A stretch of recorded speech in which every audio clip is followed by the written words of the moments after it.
fai il valzer.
Da chi hai imparato questo valzer? Da Giuseppe De Salvo.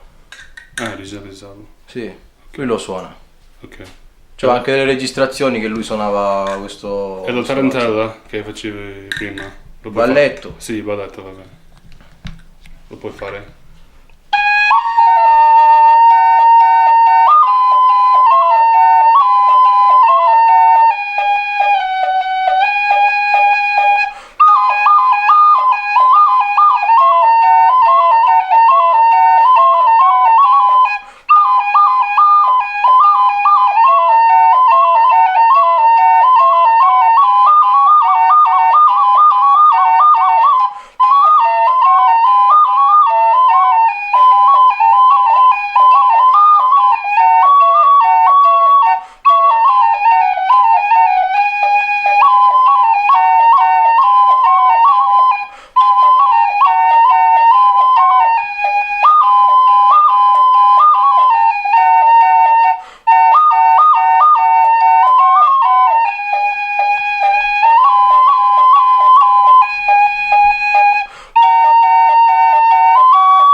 Pure quello hai imparato da Sì. Salvo? Ok. Sì, questo qua è uno stile di balletto che si chiama a sopranota, cioè c'è un tipo praticamente è uno stile di suonare che si usava a Santo Stefano di Briga, che ha delle precise metriche, delle precise... è uno stile di suonare, va.